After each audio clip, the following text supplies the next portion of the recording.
These guys are like these wannabes, and just having to deal with like the everyday minutia of trying to be a superhero. I thought I'd see Paul Rubens, Before the Marvel boom, before superheroes had billion-dollar budgets and cinematic universes, there was Mystery Men, a group of second-string heroes with second-hand gear and barely believable powers. This was a group of misfits trying to save a city that barely noticed them and definitely didn't take them seriously. When Mystery Men hit theaters in 1999, people didn't quite know what to make of it. Now, over 2 decades later, it's a cult favorite, and it turns out Mystery Men had more going on than people ever realized. Here are 20 things you probably never knew about this oddball gem.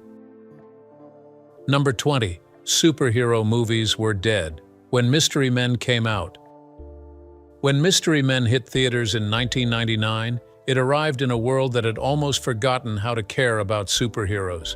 Marvel at the time had no real cinematic presence, apart from the 1998 movie Blade, which did well, but didn't even market itself as a Marvel property, mostly because their characters were either stuck in cartoon form or pushed out through low-budget straight-to-video movies that nobody noticed. What's more, Iron Man, Thor, and even Captain America weren't anywhere near Hollywood's radar, as they were comic book characters, not movie stars. DC Comics wasn't doing much better either. Yes, Warner Brothers, which owned the film rights to DC's characters, had once dominated the superhero genre with Superman in 1978 and Batman in 1989. Those films were game changers, and for a while, they made superheroes feel important again. However, the momentum didn't last. By the time 1997 came around, Warner Brothers had released Batman and Robin, a film which most people described as so cheesy and overloaded with bad jokes and neon suits that it nearly destroyed the entire franchise. That same year, they also gave us Steel, starring Shaquille O'Neal in a metal suit, and in the same light, it flopped hard and was quickly forgotten. While Warner Brothers had plans to reboot Superman, they couldn't get anything off the ground. They tried with Tim Burton and Nicolas Cage attached at different points. However, every version fell apart in development. Wonder Woman, The Flash, and other Justice League heroes weren't even in discussion because studios didn't believe audiences would care. So, who were the heroes on screen back then? If Superman and Batman were out, who was in? Oddly enough, after Batman succeeded in the late 80s, Hollywood studios turned their attention not to other caped crusaders, but to old pulp characters from the 1930s and 40s. They tried to make hits out of Dick Tracy, The Shadow, and The Phantom. Your guess is right. None of them truly worked because these characters were outdated, and the audience wasn't asking for them. Which brings us back to Mystery Men. It didn't just come out in the middle of a superhero slump. It came out when team-up superhero movies didn't even exist. There was no X-Men movie yet, which was going to be released a year later in 2000. Spider-Man was still 3 years away, and the Avengers weren't just unknown. Most people hadn't even heard of them. So when Mystery Men poked fun at the idea of a second-tier superhero squad full of misfits, the average moviegoer didn't have anything to compare it to. Right about that time, jokes about superhero cliches or awkward powers didn't slap the same way they might today. As we mentioned earlier, in 1999, the concept of a superhero universe, featuring multiple characters with intersecting storylines, different powers, and distinct costumes, was not part of everyday pop culture. If anything, people thought superhero movies were over, and even the studios saw them as a risky gamble for production. While audiences didn't fully get it back then, watching it now, after more than 2 decades of superhero blockbusters, reveals just how bold and oddly predictive Mystery Men was. Number 19. The film came from a comic book. Before Mystery Men became a movie, it was part of a book and far less mainstream than today's polished superhero franchises. It came from the mind of Bob Burden, a comic book creator who did not like to play by the rules. Bob wasn't interested in muscle-bound heroes with capes, perfect morals, or shiny gadgets. What he created instead was different, strange, and proudly absurd. Burden was part of the comic book New Wave movement, which was a response to the corporate, predictable style that dominated superhero storytelling in the 70s and 80s. His work didn't just want to entertain, It wanted to escape what he called the grind of the corporate steamroller, where everything felt the same and creativity got flattened. So, instead of repeating the same superhero formula, Burden threw everything into his comics, and they included chaos, jokes, surrealism, nonsense logic, and any concept that was totally outside the usual system. So, where did this wild creative energy land? Dark Horse Comics was still young at the time, but they were already building a reputation for taking risks. They published creator-owned work and didn't demand heroes fit into a box.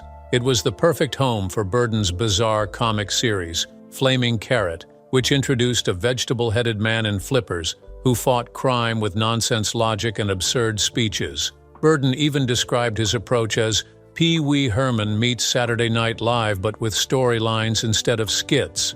In the middle of all this absurdity came a group of oddball characters who would eventually get their spotlight, the Mystery Men, a group of weird, slightly tragic and barely useful vigilantes. The group was made of the Shoveler, who fought crime with a shovel because he was good at shoveling Mr. Furious, who got angry, Blue Raja, who threw forks instead of knives, dressed like a genie and spoke in a fake British accent, and the Spleen, who had toxic flatulence as his power. How did this strange underground comic end up on Hollywood's radar? Producer Lawrence Gordon had already made big hits like Die Hard and 48 H'ers, but he was always on the lookout for something different. So, when he came across Burden's work, he saw potential in its weirdness. He didn't want another Superman clone. He wanted something that would stand out. So much so, he mentioned Mystery Men for Universal Pictures. Burden later said, "I was constantly creating new oddball characters and having fun doing that. I always liked creating characters, and all of a sudden, boom, the Mystery Men was what flew, more so than Flaming Carrot." Number 18. There were ordinary people in capes.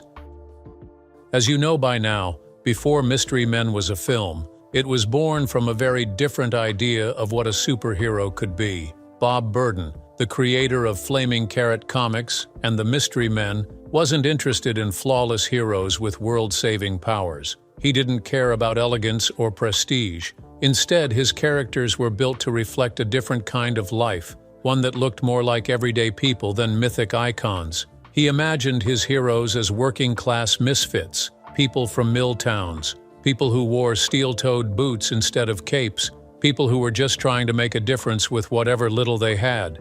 Their powers, however, weren't impressive. Most of them were mediocre, but that was the point. Burden explained that DC Comics had created godlike figures like Superman, Wonder Woman, and Green Lantern. These were characters who could fly, bend metal, or stop time. They were graceful, strong, and were built on fantasy and perfection. Even Marvel, which added more flaws to their heroes, still gave them extraordinary powers and extremely large destinies. Burden, on the other hand, wanted to do the opposite. With Flaming Carrot and the Mystery Men, he created heroes who were underdogs by design. They didn't have great skills, but they still engaged in battles. So, how did Hollywood react to this strange, scrappy group of misfit heroes? They decided to make a few changes to the movie. The movie version took that working-class energy and turned it into a story about wannabe superheroes who dressed the part but had no real chance of saving the day. So, the difference was that in the comic, they were odd and genuine, and in the film, they were odd and overlooked. Burden further explained that in the film industry, wannabe was often a nasty word. It was used to silence people. It implied, "You're an amateur, you're in the way, let the professionals handle this." That kind of thinking became a key part of Mystery Men's story. The main characters weren't respected enough to be asked for help, and countless times, they were told they weren't good enough. That underdog spirit stayed true to Burden's original vision. The Shoveler, Blue Raja, Mr. Furious, and the Spleen. None of them had powers worth mentioning, and none of them were born to be heroes, but they believed in something. So while the movie played it with more jokes and silliness, the heart of it came from the deeper idea that anyone, no matter how unimpressive, can stand up and fight for what's right, even if they have to do it in a colander helmet or with a handful of forks. Number 17.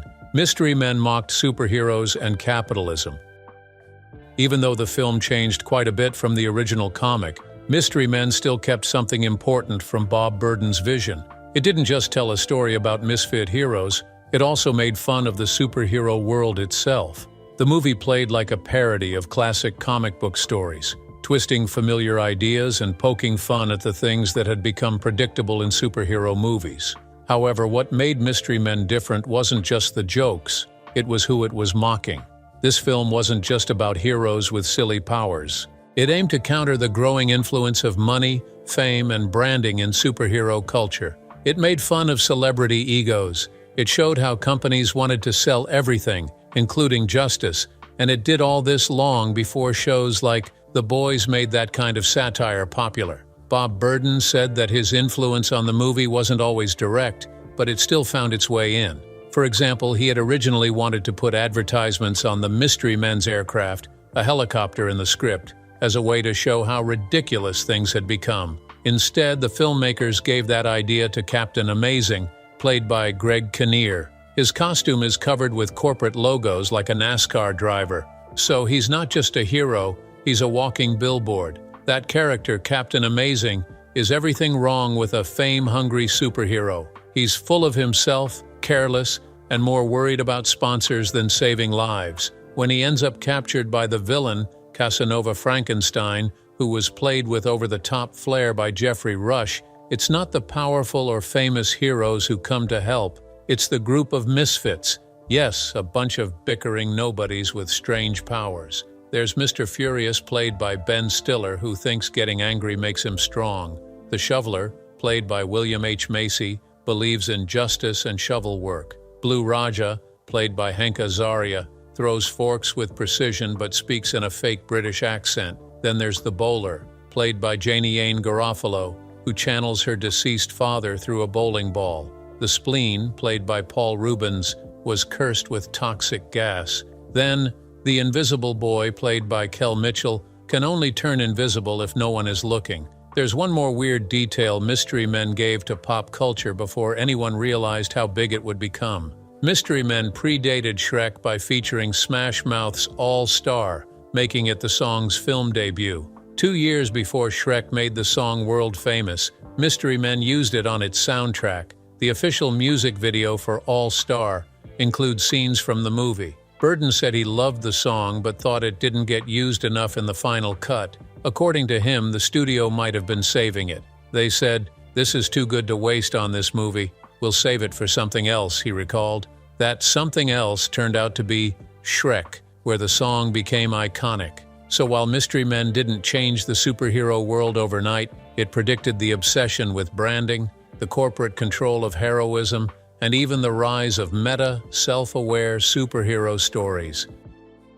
Number 16. Mystery Men faced a box office nightmare that changed everything. When Mystery Men hit theaters on August 6, 1999, it walked straight into a storm it couldn't escape. That same weekend, The Sixth Sense premiered. Just a week before, audiences had already been drawn in by The Blair Witch Project and The Iron Giant. Looming over the entire summer was Star Wars, The Phantom Menace, which had already drained attention and ticket sales earlier that season. Burden, who was closely involved in the project, later admitted that the movie's timing couldn't have been worse. He explained that the film had no clear marketing direction because no one knew how to sell it.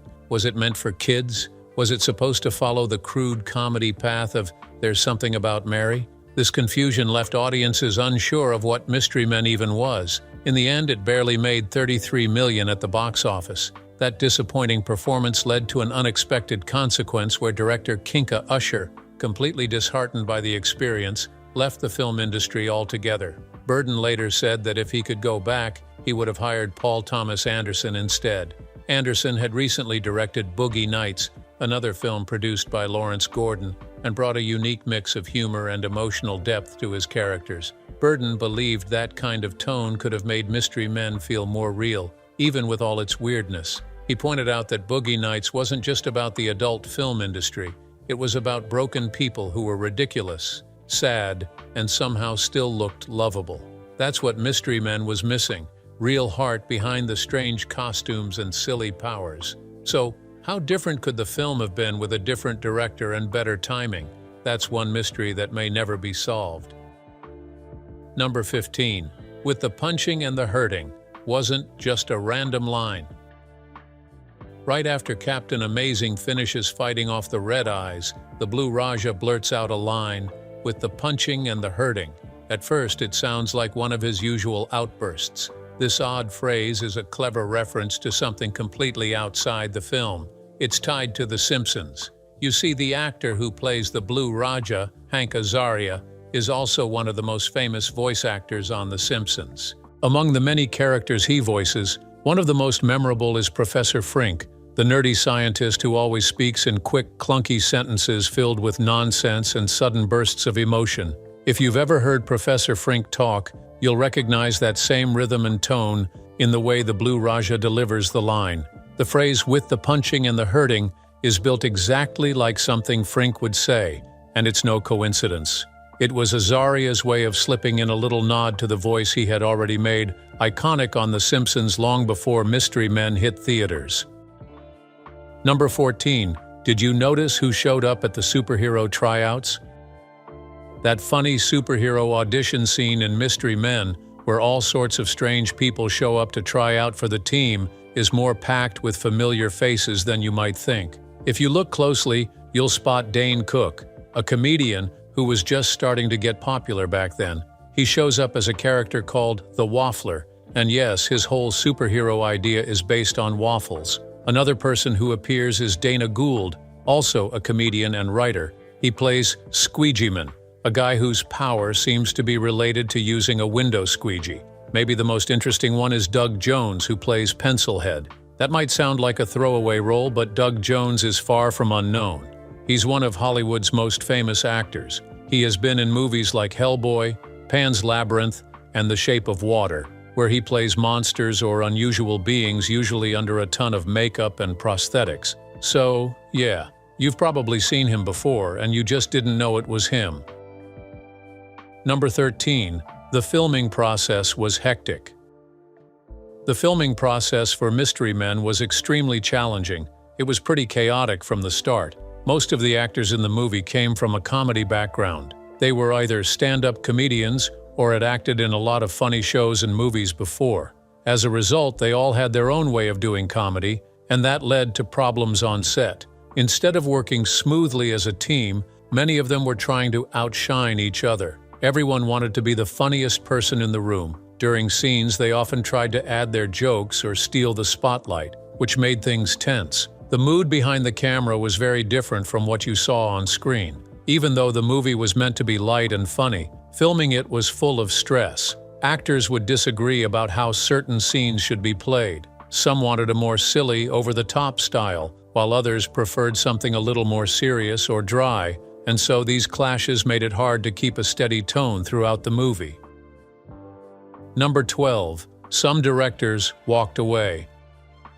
At the very beginning, Mystery Men was supposed to look very different. Danny DeVito, who is known for both acting and directing, was first attached to the project. He wasn't just going to be behind the camera, he was also going to play the character called the Shoveler, but things didn't work out. Danny DeVito ended up walking away from the movie because of creative differences. That means he disagreed with the direction the film was going creatively, so he decided to leave the project altogether. After that, the producers turned to Ben Stiller. He was already part of the cast, but they also asked him if he wanted to direct the movie. Ben had directed things before, so it wasn't a wild idea, but he said no. The reason? The movie was just too big. There were too many moving parts, too many effects, and too many challenges for him to feel comfortable taking on both acting and directing. So finally, they brought in Kinka Usher. At that time, Kinka wasn't known for movies. He was initially famous for directing commercials. This was a big step up for him, and Mystery Men ended up being the only full-length film he ever directed. He never returned to making movies after that. If that sounds like a rocky beginning, it was only the start of what turned out to be an even messier ride behind the scenes. Number 11. Ben Stiller's rewrite changed everything. When Ben Stiller joined the film Mystery Men, the original idea for his character Mr. Furious was pretty simple. He was just supposed to be angry all the time, but Stiller didn't like that. He thought it would get boring fast if the character were only about shouting and rage. So, he rewrote it. He gave Mr. Furious a new twist. Now, instead of being the strongest or the most gifted, he became the one with the least power out of all the heroes. Stiller explained that if the group were a band, Mr. Furious would be the one who started the band, but also the one who's not very good at playing anything. This made the character funnier, more insecure, and more relatable. It turned his weakness into the whole point. Number 10. Tom Waits built his character from real life.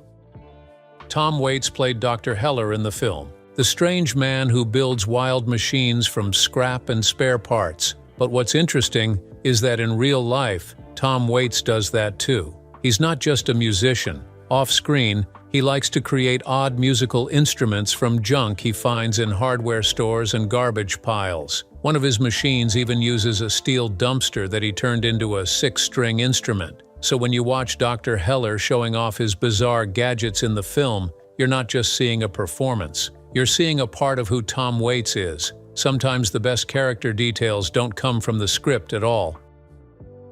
Number 9. Casanova's fingernails came from Claire Forlani. One of the weirdest things about Casanova Frankenstein, the villain in Mystery Men, was his long, pointed fingernails. They weren't just there to look creepy. They gave him a strange elegance and made him stand out. That idea didn't come from the costume team or the script. It came from actress Claire Forlani. She suggested the fingernails as a way to add something extra to the character's look, and it worked. Casanova looked less like a typical bad guy and more like a strange mix of fashion and madness. Number 8. Trouble behind the camera. What happens when the real chaos isn't on screen but behind the scenes? You already know that while Mystery Men looked fun and colorful on the outside, things behind the camera were anything but smooth. Actor Hank Azaria later said that the cast was constantly fighting. The main problem was that they couldn't agree on the film's intended humor. Some actors wanted the humor to be extremely stretched, while others thought it should be subtle and dry. As a result, arguments kept breaking out, and the tension was always just beneath the surface. Ben Stiller, who played Mr. Furious, even talked about one of the worst moments during an interview with David Letterman. He said that he and Greg Kinnear had such a bad fight on set that it shook him. The argument got so intense that Stiller wanted to quit the movie. He was ready to walk away from the entire project just to get away from the stress. Even the director, Kinka Usher, had reached his limit. In a 2011 interview, Hank Azaria remembered that Usher, overwhelmed by all the chaos and stress on set, finally said, "I'm going back to commercials when this is done. I've had enough. I'd much rather do my cool little 1-minute shorts that I make than deal with all this nonsense." Number 7. There was chaos, accidents, and it made a last-minute genius. Sometimes, the best moments in a movie happen completely by accident. That's exactly what happened on the set of Mystery Men during a scene with Paul Rubens, who played the strange and awkward hero known as the Spleen. A worker had carelessly tossed a disposable lighter into a trash can, not knowing that this same trash can was about to be used in a scene that involved setting it on fire. When the cameras rolled, the lighter exploded inside the can, sending up a loud flash of flames right behind Rubens. Instead of panicking, Rubens stayed completely in character and quietly muttered, "Excuse me." His reaction was so perfectly awkward, so strangely timed, that the crew couldn't stop laughing. It was unplanned, but it fit the Spleen's weird personality so well that they decided to keep it in the movie. It became one of the most remembered moments in the entire film, and it was all because of a mistake. However, that wasn't the only happy accident on set. During a big moment in the movie, musician and actor Tom Waits had to deliver a long monologue. There was a lot of dialogue, and he kept forgetting his lines. So he came up with a quick fix. He scribbled all his lines on his hands. However, this meant that during the scene, he had to constantly look down at his palms, which made his posture look stiff and strange. So he moved his arms in unusual ways just to glance at what he had written. Instead of seeing this as a problem, the director thought it added a layer of quirkiness to his character. After all, in a world filled with oddball heroes and useless superpowers, what's one more weird habit? So they kept everything exactly the way it was. Here's a detail that most fans completely miss. The Waffler was a character introduced during the audition scene. The idea behind this superhero was that he was someone who couldn't make up his mind. He would waffle back and forth, unsure of what to do. Somewhere along the way, something got lost in communication.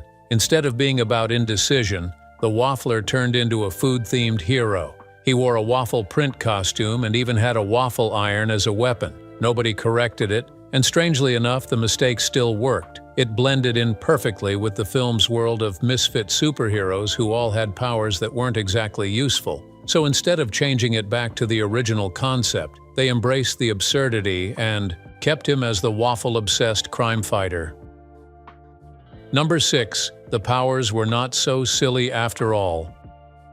In Mystery Men, the team means well, but they are far from impressive when we first meet them. Their first mission is a complete disaster, revealing their lack of preparation and skill. Each member has a strange ability that seems almost useless in a real fight. One can only make people uncomfortable with bad smells, another throws forks as weapons, and one simply fights using a shovel. These are not the kind of powers that strike fear into villains, and the group often ends up looking more like a joke than real heroes. The story doesn't leave them in that state. By the end of the movie, something changes. They stop working as individuals and start operating as a team. They also make small but important improvements to their abilities and strategies. This combination of unity and upgrades finally gives them the edge they need to succeed. The same characters who were laughed at in the beginning become the ones who save the day. This idea of unusual or mocked powers later gaining respect would also show up in real superhero films years later,